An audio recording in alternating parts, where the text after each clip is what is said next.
बंदन पाद पंकज बंदन सिमरो अंगद दोख निकंदन अमरदास गुर हृदय त्यावा हृदय त्यावा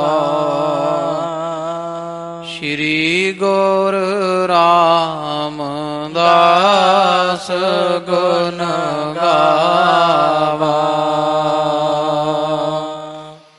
श्री अर्जन विघ्नन के नाशक विघ्नन के नाशक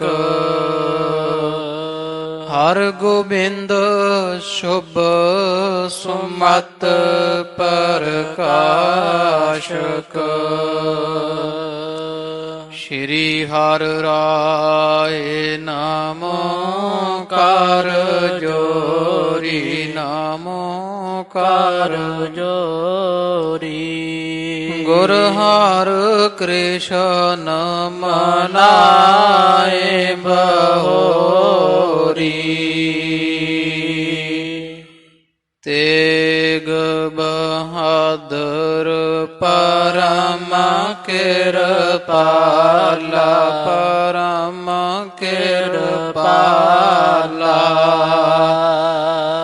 श्री गुरु गोबिंद सिंह बिसाला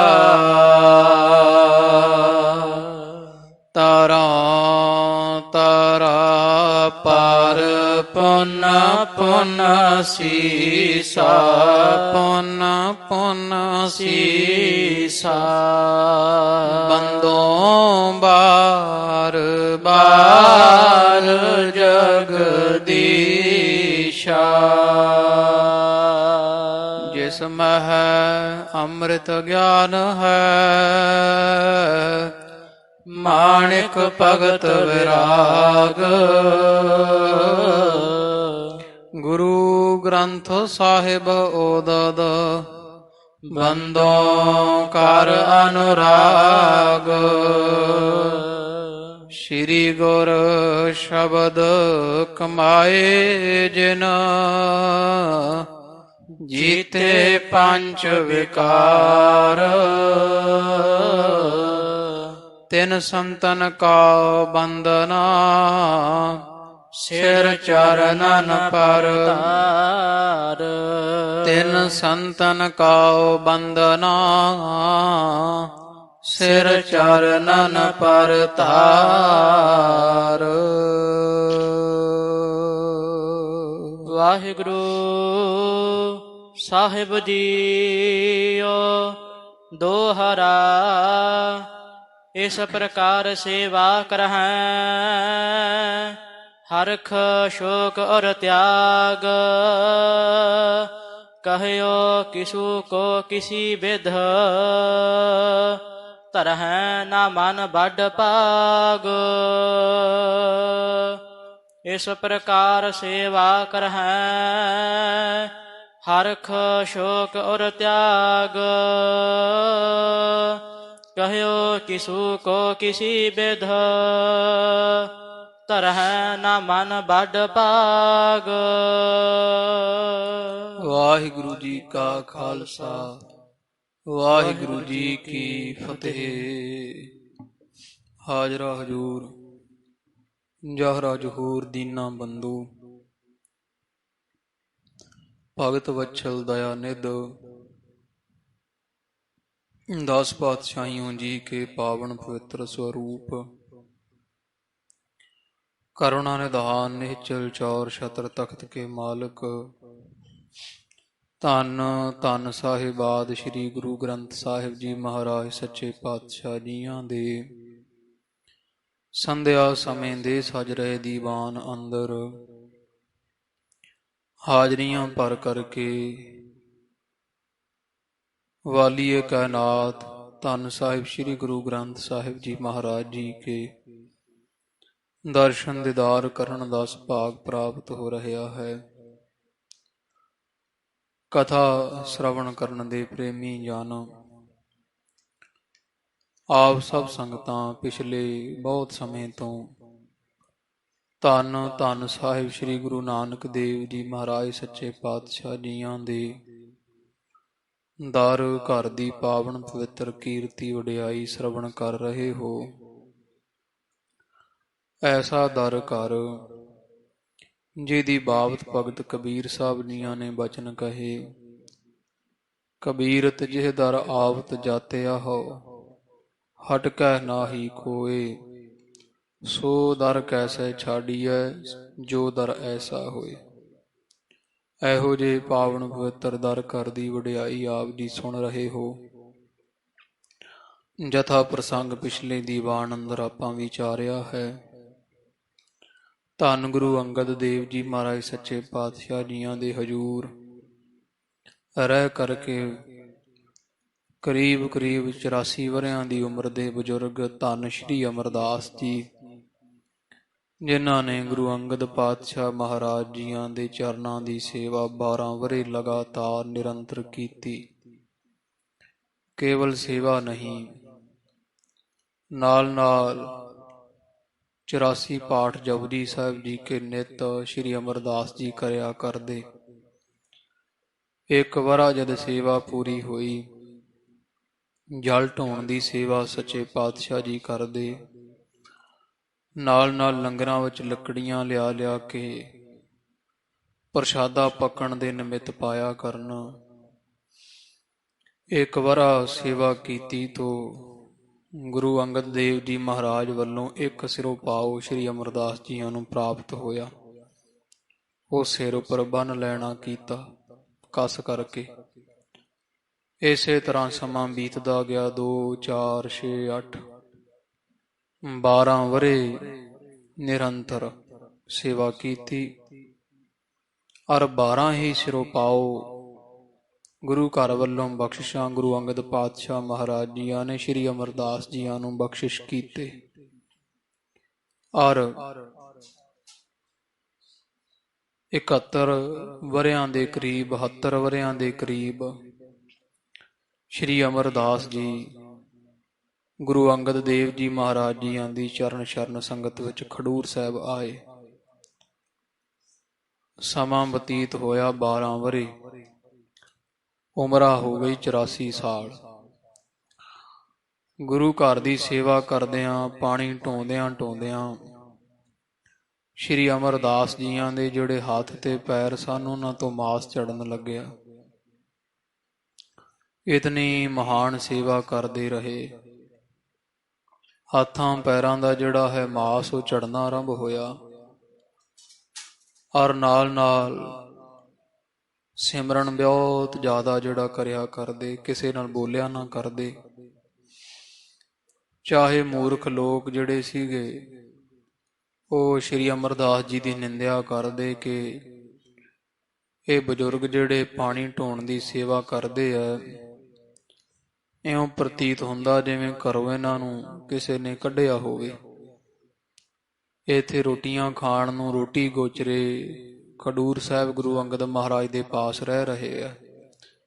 ਇੱਕ ਸੀਸ ਤੇ ਬੰਨਣ ਨੂੰ ਸਿਰੋਂ ਪਾਓ ਬਸ ਮਿਲ ਜਾਂਦਾ, ਰੋਟੀਆਂ ਤੋੜ ਛੱਡਦੇ ਹਨ। ਇਸ ਤੋਂ ਵੱਧ ਤਾਂ ਇਹਨਾਂ ਨੂੰ ਇੱਥੋਂ ਕੁਝ ਮਿਲਦਾ ਨਹੀਂ, ਤੇ ਜਾਂਦੇ ਇੱਥੋਂ ਤਾਂ ਨਹੀਂ, ਘਰੇ ਸਾਂਭਣਾ ਕਿਸੇ ਨਹੀਂ ਹੈ।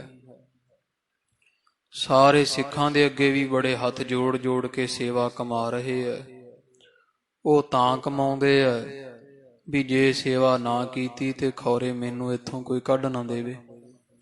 ਇਹ ਜਿਹੜੇ ਮੂਰਖ ਲੋਕ ਹਨ, ਨਿੰਦਕ, ਉਹ ਸ਼੍ਰੀ ਅਮਰਦਾਸ ਜੀ ਮਹਾਰਾਜ ਦੀ ਨਿੰਦਿਆ ਕਰਦੇ ਆ। ਕੁਝ ਜਿਹੜੇ ਸਿਆਣੇ ਸੁਚੱਜੇ ਸਿੱਖ ਹਨ, ਉਹ ਸਿੱਖ ਜਿਹੜੇ ਆ ਉਹ ਇਉਂ ਵੀ ਕਹਿੰਦੇ ਆ ਕਿ ਭਾਈ ਇਹ ਸ਼੍ਰੀ ਅਮਰਦਾਸ ਜੀ ਤਾਂ ਪਰਮ ਪੁਰਖ ਹਨ, ਪੁਰਸ਼ੋਤਮ ਹਨ। ਇਹਨਾਂ ਦੀ ਸੇਵਾ ਦੇ ਸਦਰਸ ਕਿਸੇ ਹੋਰ ਦੀ ਸੇਵਾ ਨਹੀਂ। ਸਿਆਣੇ ਇਉਂ ਜਾਣਦੇ ਆ। ਜੇ ਕੋਈ ਸਿਫਤ ਕਰਦਾ ਸ਼੍ਰੀ ਅਮਰਦਾਸ ਜੀਆਂ ਦੀ ਬਿਰਤੀ ਤਾਂ ਵੀ ਸਮ ਰਹਿੰਦੀ, ਕੁਝ ਬੋਲਦੇ ਨਹੀਂ, ਖੁਸ਼ ਨਹੀਂ ਹੁੰਦੇ। ਜੇ ਕੋਈ ਪਾਪੀ ਪਾਮਰ ਪੁਰਸ਼ ਨਿੰਦਾ ਕਰੇ, ਫੇਰ ਵੀ ਧੰਨ ਸ਼੍ਰੀ ਅਮਰਦਾਸ ਜੀ ਮੁਖੋਂ ਦੁਖੀ ਨਹੀਂ ਹੁੰਦੇ, ਹਿਰਦੇ ਕਰਕੇ ਕੁਝ ਮੁਖੋਂ ਬਚਨ ਨਾ ਬੋਲਦੇ। ਇਹੋ ਜੀ ਸ਼੍ਰੇਸ਼ਟ ਬਿਰਤੀ ਦੇ ਮਾਲਕ ਹਨ ਧੰਨ ਸ਼੍ਰੀ ਅਮਰਦਾਸ ਜੀਆਂ ਨੇ ਸੇਵਾ ਕੀਤੀ। 12 ਵਰੇ ਸੇਵਾ ਕੀਤੀ, 12 ਗੁਰੂ ਘਰੋਂ ਸਿਰੋਂ ਪਾਏ ਮਿਲੇ, ਜਿਹੜਾ ਮਿਲਦਾ ਉਹੀ ਇੱਕ ਦੇ ਉੱਪਰ ਇੱਕ ਬੰਨ੍ਹਦੇ ਜਾਂਦੇ। ਇੰਨਾ ਸਮਾਂ ਪਾਣੀ ਢੋ ਢੋ ਕੇ ਸਰੀਰ ਦੁਰਬਲ ਹੋ ਚੁੱਕਾ ਸੀ, ਹੱਥ ਪੈਰਾਂ ਦਾ ਮਾਸ ਝੜ ਰਿਹਾ ਹੈ। ਇਤਨੀ ਭਾਰੀ ਕਾਲ ਕਮਾਈ ਜਿਹੜੀ ਹੈ ਸ਼੍ਰੀ ਅਮਰਦੇਵ ਜੀਆਂ ਨੇ ਕਰਨਾ ਕੀਤੀ ਹੈ। ਇਹ ਪ੍ਰਸੰਗ ਆਪ ਸਭ ਸੰਗਤਾਂ ਨੇ ਜਥਾ ਸਰਵਣ ਕੀਤਾ ਪਿਛਲੇ ਦੀਵਾਨ ਅੰਦਰ। ਅੱਗੇ ਜਿਵੇਂ ਫਿਰ ਗੁਰੂ ਅੰਗਦ ਦੇਵ ਜੀ ਮਹਾਰਾਜ ਸ਼੍ਰੀ ਅਮਰਦਾਸ ਜੀ ਦੀ ਸੇਵਾ ਨੂੰ ਫੜ ਲਾਉਂਦੇ ਆ, ਫਿਰ ਜਿਵੇਂ ਗਿਣ ਗਿਣ ਕੇ ਫਿਰ ਜਿੰਨੇ ਵਰੇ ਉਨੇ ਹੀ ਵਰਦਾਨ ਦਿੱਤੇ। ਉਹ ਜਥਾ ਪ੍ਰਸੰਗ ਅੱਗੇ ਉਹ ਆ ਰਿਹਾ ਹੈ। ਬੋਲਾਂ ਵਿੱਚ ਸ਼੍ਰੀ ਅਮਰਦਾਸ ਜੀ ਦੇ ਸਿੱਧੀ ਆਉਣੀ, ਇਤਿਹਾਦਕ ਜੋ ਕੌਤਕ ਕੀਤੇ, ਉਹ ਸਾਰਾ ਪ੍ਰਸੰਗ ਜਿਵੇਂ ਅੱਗੇ ਆਉਂਦਾ ਹੈ। ਮਨ ਚਿਤ ਬਿਰਤੀਆਂ ਕਾਗਰ ਕਰਕੇ ਆਪ ਸਾਰੀ ਸੰਗਤ ਭਾਈ ਸੁਣੋ।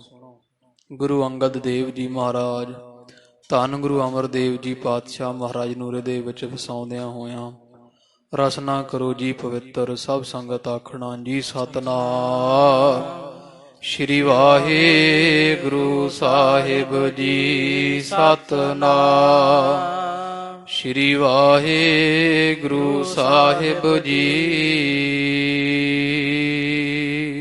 ਦੋਹਰਾ ਇਸ ਪ੍ਰਕਾਰ ਸੇਵਾ ਕਰਹਿ। ਤੋ ਕਵੀ ਜੀ ਅੱਗੇ ਪ੍ਰਸੰਗ ਲਿਖਦੇ ਆ, ਸ਼੍ਰੀ ਅਮਰਦਾਸ ਜੀਆਂ ਦੇ ਸੇਵਾ ਦਾ ਪ੍ਰਸੰਗ ਹੈ।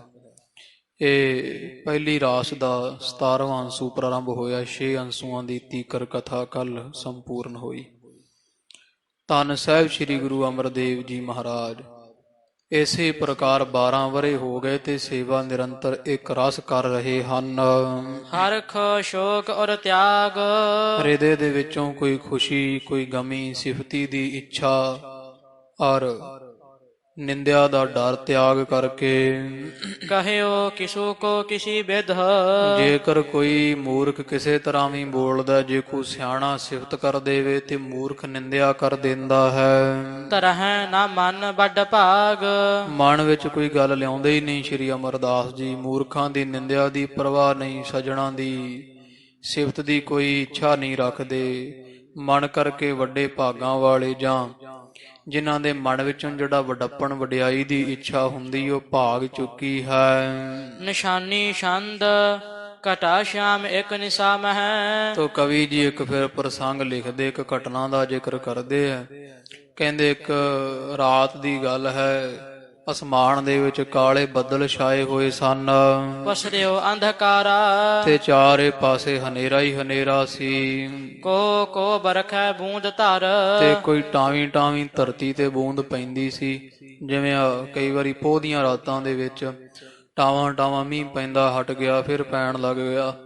ਇਹੋ ਜੀ ਟਾਵੀਂ ਟਾਵੀਂ ਬੂੰਦ ਅਸਮਾਨ ਵਿੱਚੋਂ ਧਰਤੀ ਤੇ ਡਿੱਗਦੀ ਹੈ। ਕਰ ਦਮ ਕਰ ਡਾਰਾ, ਤੇ ਚਾਰੇ ਪਾਸਿਓ ਛੋਟੀ ਕਣੀ ਦੇ ਮੀਂਹ ਨੇ ਚਿੱਕੜ ਕੀਤਾ ਹੋਇਆ ਹੈ। ਸਰਦ ਕਾਲ ਪਾਲਾ ਕਰ ਪਰੇ, ਪੋਹ ਮਾਘ ਦੇ ਦਿਨ ਸਨ ਬੜੇ ਭਾਰੀ, ਜਿਹੜਾ ਕੱਕਰ ਤੇ ਪਾਲਾ ਪੈਂਦਾ ਹੈ। ਤਨ ਸੁਕ ਚਹ ਸਾਰੇ, ਤੇ ਜਿਹੜੇ ਲੋਕ ਹੈ ਠੰਡ ਦੇ ਕਾਰਨ ਆਮ ਜਿਹੜਾ ਜਨ ਜੀਵਨ ਹੈ ਉਹ ਸੁਕਚੇ ਹੋਏ, ਭਾਵ ਸੁੰਗੜੇ ਹੋਏ ਐ, ਸਭ ਠੰਡ ਦੇ ਨਾਲ ਮਾਰੇ ਹੋਏ ਹਨ। ਤੂਲ ਤਲਾਈ ਕੈ ਅਗਨ, ਆ ਸਭ ਲੋਕ ਜਿਹੜੀਆਂ ਰੂੰ ਦੀਆਂ ਤਲਾਈਆਂ ਰਜਾਈਆਂ ਉੱਪਰ ਲੈ ਲੈ ਕੇ ਪਏ ਹੋਏ, ਸਭ ਠੰਡ ਕਰਕੇ ਜਿਹੜੇ ਵੈ ਉਹ ਸੁੰਗੜੇ ਹੋਏ ਵੈ। ਠੰਡ ਮਨਾਉਂਦੇ ਲੋਕ, ਇੰਨੀ ਠੰਡ ਪੈ ਰਹੀ ਹੈ। ਕੁਝ ਕੁ ਜਿਹੜੇ ਵੈ ਲੋਕ ਕੰਮਕਾਰ ਕਰਨ ਵਾਲੇ, ਜੇ ਕੋਈ ਉਹ ਲਾਗੇ ਅੱਗ ਬਾਲ ਕੇ ਬੈਠੇ ਹੋਏ ਹਨ, ਸੀਤਹਿ ਨਿਰਵਾਰੇ ਤੇ ਠੰਡ ਨੂੰ ਦੂਰ ਕਰ ਰਹੇ ਆ। ਰਹੀ ਜਾਮ ਜਬ ਜਾਮਨੀ, ਇਧਰ ਜਦੋਂ ਇੱਕ ਪਹਿਰ ਰਾਤ ਜਿਹੜੀ ਵਾ ਬਾਕੀ ਰਹਿ ਗਈ ਹੈ, ਭਾ ਮੱਜਨ ਕਾਲਾ, ਤੇ ਗੁਰੂ ਅੰਗਦ ਪਾਤਸ਼ਾਹ ਮਹਾਰਾਜ ਦੇ ਇਸ਼ਨਾਨ ਦਾ ਸਮਾਂ ਹੋ ਗਿਆ। ਇੱਕ ਪਹਿਰ ਰਾਤ ਰਹਿੰਦਿਆਂ ਹਜੂਰ ਇਸ਼ਨਾਨ ਕਰਦੇ ਸੀ, ਤੇ ਬਾਬਾ ਅਮਰਦਾਸ ਜੀ ਪਾਣੀ ਲੈ ਕੇ ਆਉਂਦੇ ਸੀ ਜਿਹੜਾ ਮਹਾਰਾਜ ਦੇ ਇਸ਼ਨਾਨ ਦਾ ਹੈ। ਇੱਕ ਪਹਿਰ ਰਾਤ ਉਧਰੋਂ ਹੋ ਗਈ ਵੈ, ਮਹਾਰਾਜ ਦੇ ਇਸ਼ਨਾਨ ਦਾ ਸਮਾਂ ਹੋ ਗਿਆ ਹੈ। ਚੱਲੇ ਕਲਸਲੇ ਹਾਥ ਮਹਿ, ਤੇ ਇਧਰ ਵੇਖੋ ਬੁੱਢਾ ਸਰੀਰ ਹੈ, ਠੰਡ ਦੇ ਦਿਨ ਐ, ਪੋਹ ਮਾਘ ਦੇ, ਤੇ ਬਾਬਾ ਅਮਰਦਾਸ ਜੀ ਹੱਥ 'ਚ ਕੜਾ ਚੁੱਕਿਆ ਹੋਇਆ। ਕੋਈ ਲੋਕ ਤਲਾਈਆਂ ਲੈ ਕੇ ਪਏ ਹੈ, ਕਵੀ ਜੀ ਕਹਿੰਦੇ ਕੋਈ ਕਿਸੇ ਅੱਗ ਬਾਲੀ ਹੋਈ ਹੈ। ਤੇ ਇਹ 84 ਸਾਲ ਦੇ ਬਜ਼ੁਰਗ ਹੈ। ਮਹਾਰਾਜ ਦੇ ਇਸ਼ਨਾਨ ਦਾ ਸਮਾਂ ਹੋਇਆ ਤੇ ਹੱਥ ਵਿੱਚ ਕੜਾ ਪਕੜਿਆ ਹੈ। ਆਲਸ ਕੋ ਟਾਲਾ, ਆਲਸ ਛੱਡਿਆ ਹੋਇਆ, ਕੋਈ ਆਲਸ ਨਹੀਂ ਹੈ ਇਹਨਾਂ ਦੇ ਤਾਈਂ। ਭਰਿਓ ਜਾਏ ਸਿਰ ਪਰ ਧਰਿਓ, ਤੇ ਜਾਏ ਬਾਬਾ ਅਮਰਦਾਸ ਜੀਆਂ ਨੇ ਬਿਆਸ ਦਰਿਆ ਦੇ ਵਿੱਚੋਂ ਜਲ ਦਾ ਵੱਡਾ ਕੜਾ ਭਰਿਆ ਤੇ ਸਿਰ ਤੇ ਰੱਖ ਲਿਆ ਹੈ। ਹਟ ਆਵਣ ਲਾਗੇ, ਜਦੋਂ ਮੁੜ ਕੇ ਆਉਣ ਲੱਗੇ ਆ, ਸਨੇ ਸਨੇ ਸ਼੍ਰੀ ਅਮਰ ਜੀ, ਸ਼੍ਰੀ ਅਮਰਦਾਸ ਜੀ ਜਿਹੜੇ ਆ ਹੌਲੀ ਹੌਲੀ ਪਗ ਰੱਖੈ ਆਗੇ, ਅੱਗੇ ਪੈਰ ਰੱਖਦੇ ਆ, ਧੀਰੇ ਧੀਰੇ ਪੈਰ ਟਕਾ ਟਕਾ ਕੇ ਰੱਖਦੇ ਹਨ। ਫਿਸਲਹਿ ਪਗ ਕਲ ਸਾਗਰ ਹੈ, ਕਿਉਂਕਿ ਚਿੱਕੜ ਬਹੁਤ ਹੈ, ਵੀ ਜੇ ਪੈਰ ਤਿਲਕ ਗਿਆ ਤੇ ਜਿਹੜਾ ਕਲਸਾ ਉਹ ਘੜਾ ਗਾਗਰਾ ਵੱਡਾ ਉਹ ਡਿੱਗ ਪਵੇਗਾ। ਜਲ ਪਹੁੰਚੈ ਨਾਹੀ, ਤੇ ਆਪਦੇ ਸਰੀਰ ਦਾ ਕੋਈ ਫਿਕਰ ਨਹੀਂ, ਹਿਰਦੇ ਵਿੱਚ ਇਹ ਵਿਚਾਰ ਹੈ ਵੀ ਜੇ ਘੜਾ ਡਿੱਗ ਪਿਆ ਤੇ ਮਹਾਰਾਜ ਦੇ ਇਸ਼ਨਾਨ ਦਾ ਸਮਾਂ ਹੋ ਗਿਆ ਤੇ ਜਲ ਮਹਾਰਾਜ ਦੇ ਇਸ਼ਨਾਨ ਵਾਸਤੇ ਪਹੁੰਚਿਆ ਨਹੀਂ ਜਾਣਾ। ਕਰਹਿ ਸਮੋ ਇਸ਼ਨਾਨ ਕੋ, ਤੇ ਜੇ ਦੁਬਾਰਾ ਵੀ ਲੈਣ ਆਏ ਤੇ ਮਹਾਰਾਜ ਦੇ ਇਸ਼ਨਾਨ ਦਾ ਸਮਾਂ ਜਿਹੜਾ ਉਹ ਲੰਘ ਜਾਵੇਗਾ। ਇਸ ਚਿੰਤਾ ਮਾਹੀ, ਇਹ ਚਿੰਤਾ ਸ਼੍ਰੀ ਅਮਰਦੇਵ ਜੀ ਦੇ ਹਿਰਦੇ ਵਿੱਚ ਹੈ। ਧਰਮਸਾਲ ਕੇ ਪੰਥ ਮਹਿ, ਤੇ ਜਿੱਧਰ ਫਿਰ ਉਹ ਖਡੂਰ ਸਾਹਿਬ ਦਾ ਇਹ ਮੱਲ ਅਖਾੜਾ ਮਹਾਰਾਜ ਦਾ ਘਰ, ਜਿੱਥੇ ਇਸ ਪਾਸੇ ਨੂੰ ਬਿਆਸ ਦਰਿਆ ਤੋਂ ਕਰ ਹੁਤੋ ਜੁਲਾਹੇ, ਤੁਰੇ ਆ ਰਹੇ ਸ਼੍ਰੀ ਅਮਰਦਾਸ ਜੀ। ਜਿੱਥੇ ਬਿਆਸ ਦਰਿਆ ਤੋਂ ਜਾਈਏ ਤੇ ਇਧਰ ਜਿਹੜਾ ਹੈ ਖਡੂਰ ਸਾਹਿਬ ਦਾ ਪਾਵਨ ਸਥਾਨ, ਇਹਦੇ ਵਿਚਕਾਰ ਕਵੀ ਜੀ ਕਹਿੰਦੇ ਕਿ ਜੁਲਾਹੇ ਦਾ ਘਰ ਆਉਂਦਾ ਸੀ, ਜਿੱਥੇ ਜੁਲਾਹਾ ਤੇ ਜੁਲਾਈ ਰਹਿ ਰਹੇ ਹਨ। ਗਿਰਿਓ ਨੀਰਤਨ ਤੇ ਤਹਾਂ, ਤੇ ਇਧਰ ਬਾਬਾ ਅਮਰਦੇਵ ਜੀ ਇੱਥੋਂ ਹੀ ਨਿਤ ਲੰਘ ਕੇ ਜਾਂਦੇ ਸੀ। ਚਾਹੇ ਉਸ ਦਿਨ ਮੀਂਹ ਜ਼ਿਆਦਾ ਪੈਣ ਕਰਕੇ ਉੱਥੇ ਬਹੁਤ ਭਾਰੀ ਜਿਹੜਾ ਚਿੱਕੜ ਵੱਜਿਆ ਹੋਇਆ ਜੁਲਾਹੇ ਦੇ ਘਰ ਦੇ ਕੋਲ। ਕਰ ਦਮ ਬਹਤਾਹੇ, ਤੇ ਛੋਟਾ ਛੋਟਾ ਮੀਂਹ ਪੈਣ ਕਰਕੇ ਉੱਥੇ ਪਹਿਲਾਂ ਵੀ ਪਾਣੀ ਡੁੱਲਿਆ ਰਹਿੰਦਾ ਸੀ ਜੁਲਾਹੇ ਦੇ ਘਰ ਦਾ, ਉਹ ਪਾਣੀ ਡੁੱਲਿਆ ਹੋਇਆ ਤੇ ਨਾਲ ਉੱਪਰੋਂ ਮੀਂਹ ਪੈਣ ਕਰਕੇ ਬੜਾ ਭਾਰੀ ਚਿੱਕੜ ਵੱਜਾ ਹੋਇਆ ਹੈ। ਮੰਦ ਮੰਦ ਬੂੰਦਨ ਗਿਰੈ, ਉਤੋਂ ਹੌਲੀ ਹੌਲੀ ਉਸੇ ਚਿੱਕੜ ਵਿੱਚ ਜਿਹੜੀਆਂ ਕਣੀਆਂ ਪੈ ਰਹੀਆਂ ਹਨ। ਪੁਨ ਪੰਕ ਸੋ ਜਾਂਤੇ, ਇਸ ਕਰਕੇ ਕਵੀ ਜੀ ਕਹਿੰਦੇ ਬੜਾ ਚਿੱਕੜ ਵੱਜਾ ਹੋਇਆ ਜੁਲਾਹੇ ਦੇ ਘਰ ਦੇ ਲਾਗੇ। ਅਧਿਕ ਅੰਧੇਰੋ ਹੋਏ ਰਹਿਓ, ਤੇ ਦੂਜੀ ਗੱਲ ਹੈ ਵੀ ਉੱਥੇ ਹਨੇਰਾ ਸੀਗਾ, ਰਾਤ ਹਨੇਰੀ ਸੀ, ਕਾਲੇ ਬੱਦਲ ਬਣੇ ਹੋਏ, ਪੋਹ ਦਾ ਮਹੀਨਾ, ਧੁੰਦ ਵੀ ਹੁੰਦੀ ਹੈ, ਬਹੁਤ ਹਨੇਰਾ ਘੁੱਪ ਕੇ ਰਹਾ।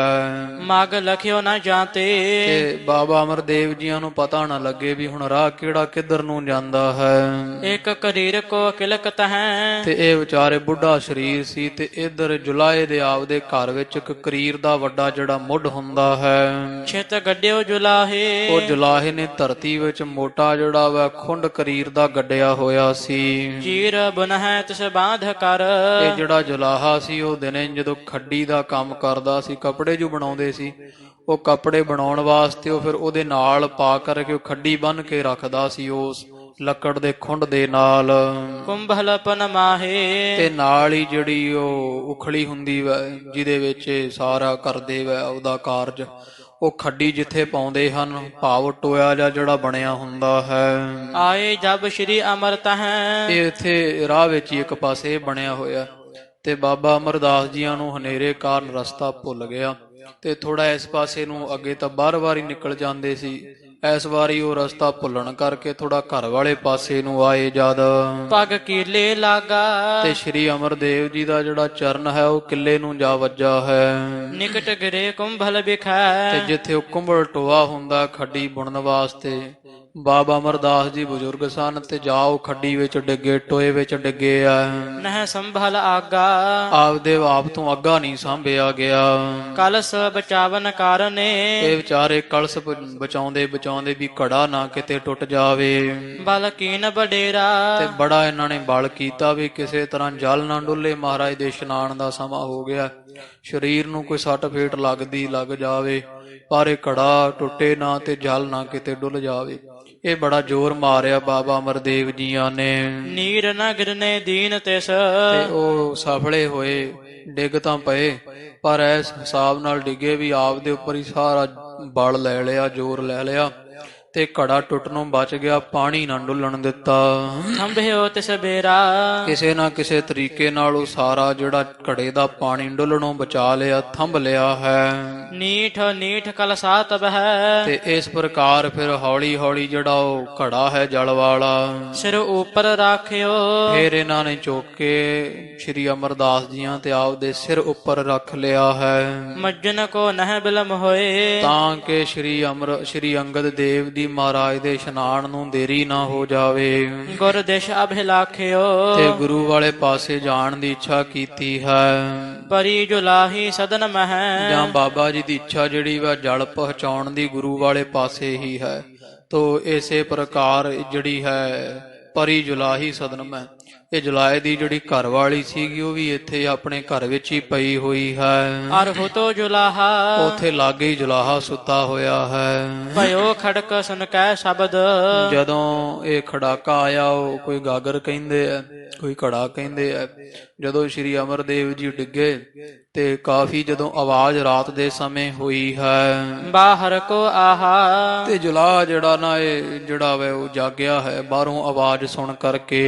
ਗਿਰਿਓ ਕੌਣ ਇਸ ਥਲ ਬਿਖੈ ਤੇ ਉੱਚੀ ਆਵਾਜ਼ ਚ ਬੋਲਿਆ ਜੁਲਾਹਾ ਉੱਠ ਕੇ, ਕਹਿੰਦਾ ਭਾਈ ਕੌਣ ਹੈ ਜਿਹੜਾ ਅੱਧੀ ਰਾਤ ਇੱਥੇ ਤੁਰਿਆ ਫਿਰਦਾ ਡਿੱਗਾ? ਡਿੱਗਣ ਦੀ ਆਵਾਜ਼ ਕਿਸ ਦੇ ਆਈ ਹੈ? ਤਸ ਕਰਹਿ ਕੋ ਕਿ ਚੋਰ ਹੈ ਭਾਈ, ਸਾਡੇ ਘਰ ਵਿੱਚ ਕੋਈ ਚੋਰ ਆਣ ਪਿਆ ਹੈ ਜਿਹੜਾ ਅੱਧੀ ਰਾਤ ਖੜਾਕ ਕਰ ਰਿਹਾ ਹੈ। ਕਿਦਹਾ ਅਪਰਮਾਨਵ ਹੈ ਦੱਸੋ ਜੇ ਚੋਰ ਹੈ, ਜੇ ਚੋਰ ਨਹੀਂ ਤੇ ਫਿਰ ਬੋਲੋ ਕੌਣ ਹੈ?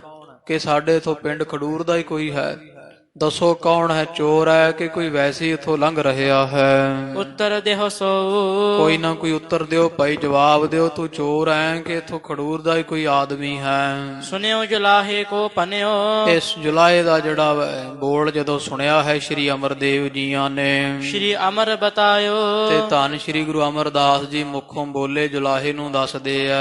ਮੈਂ ਸਤਿਗੁਰ ਕੋ ਦਾਸ ਹਾਂ। ਇਹ ਕਹਿੰਦੇ ਆ ਸ੍ਰੀ ਅਮਰਦਾਸ ਜੀ, ਹੈ ਭਾਈ ਅਸੀਂ ਗੁਰੂ ਅੰਗਦ ਦੇਵ ਜੀ ਮਹਾਰਾਜ ਦੇ ਸਿੱਖ ਹਾਂ, ਅਸੀਂ ਗੁਰੂ ਅੰਗਦ ਦੇਵ ਪਾਤਸ਼ਾਹ ਮਹਾਰਾਜ ਦੀ ਸੇਵਾ ਕਰਨ ਵਾਲੇ ਸੇਵਕ।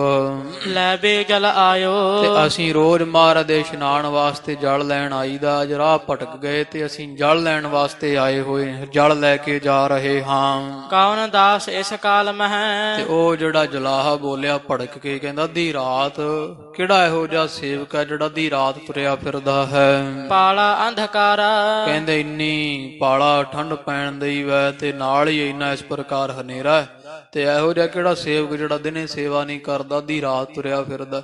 ਇਹ ਜੁਲਾਹਾ ਬੋਲਿਆ ਹੈ। ਬੂੰਦਾਂ ਬਰਖਤ ਘਨ ਘਟਾ ਆਪੋ ਮਾਘ ਦਾ ਮਹੀਨਾ ਹੈ ਤੇ ਉਤੋਂ ਇੰਨੀਆਂ ਮੀਂਹ ਪੈਂਦਾ, ਬੂੰਦਾਂ ਵਰਖ ਰਹੀਆਂ, ਕਿੰਨੀ ਠੰਡ ਪੈ ਰਹੀ ਹੈ। ਅਵਨੀ ਪਰਗਾਰਾ ਤੇ ਧਰਤੀ ਤੇ ਚਾਰੇ ਪਾਸੇ ਚਿੱਕੜ ਵੱਜਿਆ ਹੋਇਆ ਹੈ। ਸੁਨਤ ਜਲਾਹੀ ਨੇ ਪਨਿਓ ਅਜੇ ਸ੍ਰੀ ਅਮਰਦਾਸ ਜੀ ਨੇ ਤਾਂ ਕੀ ਬੋਲਣਾ ਸੀ, ਉਹ ਜੁਲਾਹੀ ਵੀ ਉੱਠੀ ਨਾਲ ਹੀ। ਤੇ ਜੁਲਾਹੀ ਨੇ ਸੁਣ ਕੇ ਵੀ ਅਸੀਂ ਸ੍ਰੀ ਅੰਗਦ ਦੇਵ ਜੀ ਮਹਾਰਾਜ ਦੇ ਸੇਵਕ ਹਾਂ, ਇਹ ਸੁਣ ਕੇ ਬੋਲ ਤੇ ਜੁਲਾਹੀ ਉੱਠ ਬੋਲੀ ਹੈ। ਔਰ ਨਾ ਅਸਕੋ ਆਪਦੇ ਘਰ ਵਾਲੇ ਨੂੰ ਕਹਿੰਦੀ ਉੱਚੀ ਆ ਕਿ ਹੋਰ ਇੱਥੇ ਕਿਹੜਾ ਹੋਣਾ ਅੱਧੀ ਰਾਤ? ਨਿਰਥਾਵਾ ਅਮਰੂ ਫਿਰ ਹੈ। ਤੇ ਮਹਾਰਾਜ ਨੂੰ ਇਹੀ ਬੋਲ ਬੋਲੀ, ਕਹਿੰਦੇ ਜਿਹਦਾ ਘਰ ਘਾਟ ਕੋਈ ਨਹੀਂ, ਨਥਾਵਾ ਹੋਣਾ ਅਮਰੂ, ਹੋਰ ਅੱਧੀ ਰਾਤ ਇੱਥੇ ਕਿੰਨੇ ਤੁਰਨਾ ਹੈ? ਇਸ ਛਿਨ ਹਵੈ ਸੋ ਕਹਿੰਦੇ ਐ ਸਮੇਂ ਤੇ ਹੀ ਲੰਘਦਾ, ਇਹਨੂੰ ਹੀ ਟਿਕਾੜ ਨਹੀਂ, ਅਮਰੂ ਹੀ ਨਥਾਵਾ ਹੋਣਾ ਜਿਹੜਾ ਅੱਧੀ ਰਾਤ ਇੱਥੇ ਤੁਰਿਆ ਫਿਰਦਾ ਹੈ। ਨਿਸ ਦਿਨ ਇਸ ਕੋ ਚੈਨ ਨ ਹੈ। ਤੇ ਜੁਲਾਈ ਕਹਿੰਦੀ ਵੀ ਇਹਨੂੰ ਰਾਤ ਦਿਨ ਹੀ ਚੈਨ ਨਹੀਂ ਆਉਂਦਾ, ਰਾਤ ਵੀ ਤੁਰਿਆ ਫਿਰਦਾ ਹੈ, ਦਿਨੇ ਵੀ ਤੁਰਿਆ ਫਿਰਦਾ ਹੈ। ਇਤ ਉਤ ਨਿਤ ਡੋਲੇ ਘੜਾ ਚੁੱਕਦਾ ਤੇ ਕਦੀ ਇੱਧਰ ਨੂੰ ਤੁਰ ਜਾਂਦਾ ਹੈ। ਸਾਰਾ ਦਿਨ ਜੋ ਪਾਣੀ ਢੋਂਦੇ ਸੀ ਗੁਰੂ ਅਮਰਦਾਸ ਜੀ ਮਹਾਰਾਜ, ਕਦੇ ਲੰਗਰ ਦਾ ਜਲ ਮੁੱਕ ਗਿਆ, ਕਦੇ ਸਿੱਖਾਂ ਨੇ ਛਕਣਾ ਜਲ, ਉਦੋਂ ਵੀ ਲੈ ਕੇ ਆਉਂਦੇ, ਬਾਟ ਕਾਫੀ ਪੈ ਜਾਂਦੀ। ਉਹ ਜੁਲਾਈ ਕਹਿੰਦੀ ਇਹੀ ਘੜਾ ਚੁੱਕ ਕੇ ਤੁਰੇ ਫਿਰਦੇ ਆ, ਕਦੀ ਇੱਧਰ ਨੂੰ ਤੁਰ ਜਾਂਦੇ ਆ, ਕਦੀ ਇੱਧਰ ਤੁਰ ਜਾਂਦੇ, ਇਹਨਾਂ ਨੂੰ ਟਿਕਾ ਨਹੀਂ ਹੈ। ਖਾਏ ਪੇਟ ਨਿਤ ਭਰਤ ਹੈ। ਆ ਗੁਰੂ ਘਰੋਂ ਬਸ ਰੋਟੀਆਂ ਮਿਲ ਜਾਂਦੀਆਂ, ਢਿੱਡ ਭਰ ਕੇ ਖਾ ਛੱਡਦੇ ਆ। ਕਿਹ ਸੋ ਨਹਿ ਬੋਲੇ ਤੇ ਫਿਰ ਅੱਗੋਂ ਬੁਲਾਈਏ ਤੇ ਬੋਲਦੇ ਨਹੀਂ ਕਿਸੇ ਨਾਲ, ਕਿਉਂਕਿ ਸ੍ਰੀ ਅਮਰਦਾਸ ਜੀ 84 ਪਾਠ ਦਿਨ ਵਿੱਚ ਜਪਜੀ ਸਾਹਿਬ ਦੇ ਕਰਦੇ ਸੀ, ਬੋਲਣਾ ਕੀ ਕਿਸੇ ਨਾਲ। ਤੇ ਜੁਲਾਈ ਕਹਿੰਦੀ ਢਿੱਡ ਭਰ ਕੇ ਅੰਨ ਖਾ ਲੈਂਦੇ ਐ, ਜੇ ਕੁਝ ਪੁੱਛੀਏ ਤੇ ਅੱਗੋਂ ਬੋਲਦੇ ਨਹੀਂ, ਚੁੱਪ ਕਰ ਰਹਿੰਦੇ ਐ। ਕੁਲ ਗ੍ਰਹਿ ਤਜ ਉਪਹਾਸ ਸਹੈ। ਆਪ ਦਾ ਖਾਨਦਾਨ ਵੀ ਛੱਡਿਆ ਹੋਇਆ, ਘਰ ਘਾਟ ਸਾਰੇ ਬਾਲ ਬੱਚੇ ਨਾ ਛੱਡੇ ਹੋਏ ਐ। ਰਹਿ ਤਪੇ ਨਜੀਕਾ। ਤੇ ਆ ਆਪਣੇ ਖਡੂਰ ਸਾਹਿਬ ਦੇ ਤਪੇ ਗੁਰੂ ਅੰਗਦ ਪਾਸ ਰਹਿੰਦੇ ਹਨ। ਜਗ ਕੀ ਲਾਜ ਨ ਕੁਛ ਕਰਹਿ। ਆ ਭੋਰਾ ਜਿੰਨੀ ਵੀ ਇਹਨਾਂ ਨੂੰ ਲਾਜ ਸ਼ਰਮ ਨਹੀਂ, ਜਗ ਸੰਸਾਰ ਦੀ ਵੀ ਲੋਕ ਕੀ ਆਖਣਗੇ। ਕੁੜਮਾਂ ਤੇ ਵੀ ਕਦੇ ਕੋਈ ਰਹਿੰਦਾ ਘੜੇ ਨਾਲ ਪਾਣੀ ਢੋਂਦਾ, ਕਿਉਂਕਿ ਗੁਰੂ ਅੰਗਦ ਪਾਤਸ਼ਾਹ ਮਹਾਰਾਜ ਦੇ ਪੁੱਤਰੀ ਬੀਬੀ ਅਮਰੋ ਜੀ ਗੁਰੂ ਅਮਰਦਾਸ ਮਹਾਰਾਜ ਦੇ ਭਤੀਜੇ ਨੂੰ ਵਿਆਹੇ ਹੋਏ ਸੀ, ਬਾਬਾ ਈਸ਼ਰ ਦਾਸ ਜੀ ਦੇ ਪੁੱਤਰ ਨੂੰ। ਤੇ ਇਹ ਜਲਾਈ ਕਹਿੰਦੀ ਆ ਵੀ ਕੋਈ ਕੁੜਮਾਂ ਤੇ ਆ ਕੇ ਵੀ ਪਾਣੀ ਢੋਂਦਾ ਮੁੰਡੇ ਵਾਲੇ ਪਾਸੋਂ ਆ ਕੇ। ਸਾਰੇ ਸੰਸਾਰ ਦੀ ਇਸ ਅਮਰਦਾਸ ਨੇ ਤਾਂ ਲਾਜ ਲਾਈ ਹੋਈ ਹੈ। ਕਹਿ ਬੁਰਾ ਕੇ ਨੀਕਾ। ਕੋਈ ਮੈਨੂੰ ਮਾੜਾ ਆਖੀ ਜਾਵੇ, ਕੋਈ ਚੰਗਾ ਆਖੀ ਜਾਵੇ, ਸੁਣਦੇ ਨਹੀਂ ਕਿਸੇ ਦੀ। ਸੁਣ ਬੋਲੇ ਸ਼੍ਰੀ ਅਮਰ ਜੀ। ਇਹ ਸੁਣ ਕੇ ਜੁਲਾਹੀ ਤੋਂ ਜਦੋਂ ਸੇਵਾ ਤੇ ਤਰਕ ਕੀਤੀ, ਉਸ ਤਰ੍ਹਾਂ ਤਾਂ ਸ਼੍ਰੀ ਅਮਰਦਾਸ ਜੀ ਨਹੀਂ ਬੋਲਦੇ। ਜਦੋਂ ਫਿਰ ਤਪਾ ਜਾਂ ਸਿੱਧੇ ਸ਼ਬਦ ਗੁਰੂ ਅੰਗਦ ਦੇਵ ਜੀ ਮਹਾਰਾਜ ਨੂੰ ਬੋਲੀ ਹੈ ਜੁਲਾਹੀ, ਉਸ ਸਮੇਂ ਫਿਰ ਧੰਨ ਸ਼੍ਰੀ ਅਮਰਦਾਸ ਜੀ ਬੋਲੇ ਹਨ, ਮੈਂ ਨਹੀਂ ਨਿਥਾਵਾ। ਮਹਾਰਾਜ ਕਹਿੰਦੇ ਭਾਈ ਮੈਂ ਹੁਣ ਨਹੀਂ ਨਿਥਾਵਾਂ, ਹੁਣ ਨਾ ਮੈਂ ਐ ਨਾ ਕਹੋ ਮੈਨੂੰ, ਹੁਣ ਨਹੀਂ ਮੈਂ ਥਾਂ ਤੋਂ ਹੀਣਾ ਹਾਂ। ਸੇਵਿਓ ਸਤਿਗੁਰ ਸਭ ਵੱਡੋ। ਮੈਂ ਤਾਂ ਉਸ ਸਤਿਗੁਰੂ ਦਾ ਸੇਵਕ ਹਾਂ, ਉਹਦੀ ਮੈਂ ਸੇਵਾ ਕਰਦਾ ਜਿਹੜਾ ਸਤਿਗੁਰੂ ਸਾਰਿਆਂ ਤੋਂ ਵੱਡਾ ਹੈ। ਸੁਭ ਸ਼ੁਭਤ ਸੁਭਾਵਾ। ਤੇ ਜਿਹਦਾ ਸੁਭਾਅ ਬੜਾ ਸ਼੍ਰੇਸ਼ਟ ਹੈ, ਜਿਹਦਾ ਘਰ ਸਾਰੇ ਸੰਸਾਰ ਤੋਂ ਵੱਡਾ ਹੈ। ਤੂੰ ਕਮਲੀ ਹੋਏ ਕਹਿਤ ਹੈ। ਤੇ ਤੂੰ ਐਵੇਂ ਕਮਲੀਏ ਸਾਨੂੰ ਨਿਥਾਵਾਂ ਕਹਿ ਰਹੀ ਹੈ। ਬੁੱਧ ਹਿਰਦੈ ਨ ਕੋਈ। ਤੈਨੂੰ ਕੋਈ ਤੇਰੇ ਹਿਰਦੇ ਵਿੱਚ ਕੋਈ ਵਿਚਾਰ ਬੁੱਧ ਨਹੀਂ ਹੈ, ਜਿਹੜੀ ਥਾਵਾਂ ਵਾਲੇ ਨੂੰ ਵੀ ਨਿਥਾਵਾਂ ਕਹਿੰਦੀ ਆ। ਹੁਣ ਤਾਂ ਸਾਡੇ ਪਾਸ ਉਹ ਘਰ ਹੈ ਜਿਹੜਾ ਘਰ ਦੇ ਵਿੱਚ ਸਾਰਾ ਸੰਸਾਰ ਵੀ ਸਮਾ ਸਕਦਾ, ਭਾਵ ਕਿ ਗੁਰੂ ਅੰਗਦ ਪਾਤਸ਼ਾਹ ਦਾ ਦਰ ਸਾਰੇ ਸੰਸਾਰ ਤੋਂ ਵੱਡਾ, ਤੇਰਾ ਦਰਬਾਰ ਸੱਚਾ ਤੁਧ ਤਖਤ। ਇਹੋ ਜਿਹੇ ਸੱਚੇ ਪਾਤਸ਼ਾਹ ਦੇ ਅਸੀਂ ਸੇਵਕ ਹਾਂ। ਤੇ ਹੇ ਚੱਲੀ ਕਮਲੀ, ਤੂੰ ਵਿਚਾਰ ਨਹੀਂ ਕਰਦੀ ਤੇ ਸਾਨੂੰ ਨਿਥਾਵਾਂ ਆਖਦੀ ਹੈ। ਨਹੀਂ ਮਹਾਤਮ ਕੋ ਲਖਿਓ। ਤੂੰ ਨਾ ਚੱਲੀਏ ਮਹਾਤਮ ਲਖਿਆ, ਤੂੰ ਨਹੀਂ ਮਹਾਰਾਜ ਦੇ ਦਰ ਘਰ ਦੀ ਵਡਿਆਈ ਜਾਣੀ। ਖਡੂਰ ਸਾਹਿਬ ਵਿੱਚ ਰਹਿ ਕੇ ਤੈਨੂੰ ਪਤਾ ਨਹੀਂ ਲੱਗਿਆ ਦਾਤਾ ਜਗ ਜੋਈ। ਵੀ ਜਿਹੜੇ ਜਗ ਦੇ ਦਾਤੇ ਹਨ ਗੁਰੂ ਅੰਗਦ ਪਾਤਸ਼ਾਹ ਜੀ। ਏਮ ਕਹਿ ਸਿਰ ਪਰ ਕਲਸ ਲੈ। ਇੰਨੇ ਬਚਨ ਆਖੇ ਤੇ ਸ਼੍ਰੀ ਅਮਰਦਾਸ ਜੀ ਉਹ ਘੜਾ ਥੱਲੇ ਆ ਰੱਖਿਆ ਹੋਇਆ ਸਿਰ ਤੇ ਲਿਆ। ਆਏ ਨਿਜ ਥਾਨਾ। ਤੇ ਆਣ ਗੁਰੂ ਪਾਤਸ਼ਾਹ ਦੇ ਇਸ਼ਨਾਨ ਵਾਲੀ ਜਗ੍ਹਾ ਤੇ ਪਹੁੰਚ ਗਏ ਆ। ਆਗੇ ਸ਼੍ਰੀ ਅੰਗਦ ਗੁਰੂ। ਇਧਰ ਸਮਾਂ ਫਿਰ ਲੱਗ ਗਿਆ ਕੁਝ ਥੋੜਾ ਅੱਗੇ ਨਾਲੋਂ ਵੱਧ, ਤੇ ਸ਼੍ਰੀ ਗੁਰੂ ਅੰਗਦ ਦੇਵ ਜੀ ਮਹਾਰਾਜ ਜਾਗੇ ਹੋਏ ਆ। ਚਾਹੇ ਕਰਿਓ ਇਸ਼ਨਾਨਾ। ਇਸ਼ਨਾਨ ਦਾ ਸਮਾਂ ਹੋ ਗਿਆ ਸੀ ਤੇ ਉਡੀਕ ਰਹੇ ਸੀ ਵੀ ਅੱਜ ਅਮਰਦਾਸ ਸੇਵਕ ਬੜਾ ਦੇਰੀ ਕਰ ਆਇਆ ਹੈ। ਚੌਕੀ ਪਰ ਤਬ ਖੜੇ ਥੇ। ਤੇ ਆਉਂਦਿਆਂ ਨੂੰ ਜਦੋਂ ਸ਼੍ਰੀ ਅਮਰਦਾਸ ਜੀ ਆਏ ਤੇ ਗੁਰੂ ਅੰਗਦ ਦੇਵ ਜੀ ਮਹਾਰਾਜ ਸੱਚੇ ਪਾਤਸ਼ਾਹ ਜੀ ਇਸ਼ਨਾਨ ਵਾਲਾ ਫੱਟਾ ਜਿਹਨੂੰ ਚੌਂਕੀ ਕਹਿੰਦੇ, ਚੌਂਕੀ ਦੇ ਉੱਪਰ ਖੜੇ ਹੋਏ ਸਨ। ਸੁਨ ਸ਼ਰਾਵਣ ਬਿਰਤੰਤਾ। ਤੇ ਮਹਾਰਾਜ ਸੱਚੇ ਪਾਤਸ਼ਾਹ ਜੀਆਂ ਨੇ ਇਉਂ ਉਹ ਸੁਣਿਆ। ਫਿਰ ਇਸੇ ਪ੍ਰਕਾਰ ਇਸ਼ਨਾਨ ਦਾ ਬ੍ਰਿਤੰਤ ਕਹੀਏ, ਕਵੀ ਜੀ ਕਹਿੰਦੇ ਸੁਣਨਾ ਕਰੋ। ਤੋ ਇਉਂ ਜਿਹੜੇ ਵਾ ਗੁਰੂ ਅੰਗਦ ਦੇਵ ਜੀ ਮਹਾਰਾਜ ਉਡੀਕ ਰਹੇ ਵਾ ਸ਼੍ਰੀ ਅਮਰਦਾਸ ਜੀ ਨੂੰ ਇਸ਼ਨਾਨ ਦੇ ਜਲ ਵਾਸਤੇ। ਆਤ ਤ੍ਰਿਤ ਜਾਨੀ ਦਾਸ ਮਹਿ। ਤੇ ਇਸੇ ਹੀ ਪ੍ਰਕਾਰ ਫਿਰ ਜਾਣਿਆ ਵੀ ਆਤ ਬਹੁਤਾ ਹੀ ਜਿਹੜਾ ਨਾ ਧੀਰਜ ਵਾਲਾ ਸਾਡਾ ਦਾਸ ਅਮਰਦਾਸ ਹੈ। ਚਾਹਤ ਪਰਖੰਤਾ। ਤੇ ਪਰ ਫੇਰ ਵੀ ਪਰਖਣਾ ਚਾਹੁੰਦੇ ਸੀ, ਭਾਵ ਕਿ ਗੁਰੂ ਅੰਗਦ ਦੇਵ ਜੀ ਮਹਾਰਾਜ ਜਾਣ ਗਏ ਸੀ ਵੀ ਰਾਹ ਵਿੱਚ ਕੀ ਬੀਤੀ ਹੈ, ਸਤਿਗੁਰਾਂ ਤੋਂ ਕੀ ਲੁਕਿਆ। ਜਾਣ ਗਏ ਸੀ ਗੁਰੂ ਅੰਗਦ ਦੇਵ ਜੀ ਮਹਾਰਾਜ ਵੀ ਜੁਲਾਈ ਇਹਨਾਂ ਨੂੰ ਐਂ ਬੋਲੀ ਸ਼੍ਰੀ ਅਮਰਦਾਸ ਜੀ ਨੂੰ। ਪਰ ਮਹਾਰਾਜ ਵੇਖਣਾ ਚਾਹੁੰਦੇ ਸੀ ਵੀ ਸਾਡੇ ਕੋਲ ਆ ਕੇ ਕੁਝ ਕਹਿੰਦੇ ਕਿ ਨਹੀਂ ਕਹਿੰਦੇ, ਵੀ ਮਹਾਰਾਜ ਤੁਹਾਡੀ ਸੇਵਾ ਕਰਦੇ ਆ ਤੇ ਲੋਕ ਮਿਹਣੇ ਮਾਰਦੇ। ਇਹ ਚਾਹੁੰਦੇ ਸੀ ਮਹਾਰਾਜ ਪਰਖਣਾ ਅਜੇ ਵੀ ਵੇਖੀਏ ਵੀ ਸਾਡੇ ਕੋਲ ਆ ਕੇ ਦੱਸਦੇ ਕਿ ਨਹੀਂ ਦੱਸਦੇ। ਇਉਂ ਮਹਾਰਾਜ ਸੱਚੇ ਪਾਤਸ਼ਾਹ ਜੀ ਪਰਖਣਾ ਚਾਹੁੰਦੇ ਹਨ। ਆਇਓ ਨਿਕਟ ਬਤਾਏ ਨਹਿ। ਪਰ ਇਧਰ ਹੁਣ ਇਹ ਵੀ ਪੂਰੇ ਸੂਰੇ ਆ, ਗੁਰੂ ਅਮਰਦਾਸ ਜੀ ਮਹਾਰਾਜ ਵੀ ਸੇਵਕ ਨੇ, ਸੇਵਕ ਵੀ ਪੂਰੇ ਦੇ। ਤੋ ਆ ਕਰਕੇ ਬੋਲੇ ਕੁਝ ਨਾ, ਦੱਸਿਆ ਨਹੀਂ ਵੀ ਸਾਨੂੰ ਜਲਾਈ ਨੇ ਆ ਬੋਲਿਆ ਜਾਂ ਕੁਝ ਮਾੜੇ ਬਚਨ ਕੀਤੇ ਆ। ਚੁੱਪਚਾਪ ਆ ਖੜੇ ਹੋਏ ਹਨ। ਲੱਗ ਸੇਵ ਸੁਜਾਨਾ। ਤੇ ਸਤਿਗੁਰੂ ਅੰਗਦ ਦੇਵ ਜੀ ਮਹਾਰਾਜ ਜੀਆਂ ਦੀ ਸੇਵਾ ਵਿੱਚ ਲੱਗ ਗਏ ਹਨ। ਚਰਨ ਪਖਾਰੇ ਸਾਚ ਜੁਤ। ਪਹਿਲਾਂ ਮਹਾਰਾਜ ਦੇ ਚਰਨ ਜਿਹੜੇ ਧੋਤੇ ਵੈ, ਹੋਰ ਜਿਹੜੀ ਸੌਚ ਦੀ ਕਿਰਿਆ ਹੱਥ ਮੰਜਵਾਏ ਵੈ, ਮਿੱਟੀ ਦੇ ਨਾਲ ਜਲ ਪਾਇਆ ਹੈ। ਕਰਵਾਏ ਇਸ਼ਨਾਨਾ। ਫਿਰ ਗੁਰੂ ਅੰਗਦ ਦੇਵ ਜੀ ਮਹਾਰਾਜ ਦਾ ਇਸ਼ਨਾਨ ਬਾਬਾ ਅਮਰਦਾਸ ਜੀਆਂ ਕਰਵਾਉਣਾ ਕੀਤਾ। ਭਈ ਜੁਲਾਹੀ ਬਾਬਰੀ ਇਧਰ ਉਹ ਜਿਹੜੀ ਪਿੱਛੇ ਜੁਲਾਹੀ ਸੀਗੀ ਜਿਨ੍ਹਾਂ ਸਤਿਗੁਰੂ ਅਮਰਦਾਸ ਮਹਾਰਾਜ ਨੂੰ ਨਿਥਾਵਾਂ ਆਖਿਆ, ਉਹ ਇਹਨਾਂ ਦੇ ਬੋਲ ਕਹਿਣ ਤੋਂ ਬਾਅਦ ਗੁਰੂ ਅਮਰਦਾਸ ਜੀ ਤਾਂ ਇਧਰ ਜਲ ਲੈ ਕੇ ਵਾਪਸ ਆ ਗਏ ਖਡੂਰ ਸਾਹਿਬ। ਉਹ ਜਲਾਹੀ ਜਿਹੜੀ ਵਾ ਉਹ ਝੱਲੀ ਹੋ ਗਈ ਹੈ, ਤਿਨ ਕੇ ਬਚ ਭਾਖੇ ਕਿਉਂਕਿ ਸ੍ਰੀ ਅਮਰਦਾਸ ਜੀਆਂ ਦੇ ਮੁਖੋਂ ਝੱਲੀ ਦੇ ਬਚਨ ਨਿਕਲੇ ਸਨ। ਦੰਤਨ ਕਾਟਤ ਮੁਖ ਬਕ ਹੈ ਉਹ ਆਪਦੇ ਦੰਦਾਂ ਨਾਲ ਆਪਦੇ ਚੱਕ ਵੱਢਣ ਲੱਗੀ, ਮੁਖੋਂ ਆਪ ਸ਼ਨਾਬ ਬਕਣ ਲੱਗੀ ਹੈ। ਔਰ ਜਿਮ ਅਭਿਲਾਖੇ ਉਹ ਮਨ ਵਿੱਚ ਜਿਹੜੀ ਵੀ ਗੱਲ ਆਉਂਦੀ ਉਹ ਜਲਾਹੀ ਉੱਚੀ ਉੱਚੀ ਚੀਕਾਂ ਮਾਰਦੀ, ਕਦੇ ਆਪਦੇ ਹੱਥਾਂ ਬਾਹਾਂ ਤੇ ਦੰਦੀਆਂ ਵੱਢਦੀ ਆ, ਉੱਚੀ ਉੱਚੀ ਬੋਲਦੀ, ਰੌਲਾ ਪਾਉਂਦੀ, ਜੋ ਮਨ ਵਿੱਚ ਆਉਂਦਾ ਉਹ ਰੌਲਾ ਪਾਉਣ ਲੱਗੀ ਆ। ਭਈ ਪ੍ਰਭਾਤੀ ਨਿਸ ਦਿਥਿਤੀ ਔਰ ਰਾਤ ਪੂਰੀ ਹੋ ਗਈ ਤੇ ਦਿਨ ਚੜ ਗਿਆ ਜਦ। ਸਤਿਗੁਰ ਸਭ ਜਾਣਿਓ ਤੇ ਗੁਰੂ ਅੰਗਦ ਦੇਵ ਜੀ ਮਹਾਰਾਜ ਸਾਰੀ ਗੱਲ ਜਾਣਦੇ ਸਨ। ਅਮਰਦਾਸ ਨਿਜ ਪਾਸ ਤਬ ਤੇ ਉਸ ਸਮੇਂ ਧੰਨ ਸ੍ਰੀ ਅਮਰਦਾਸ ਜੀ ਆਏ ਪਾਸ।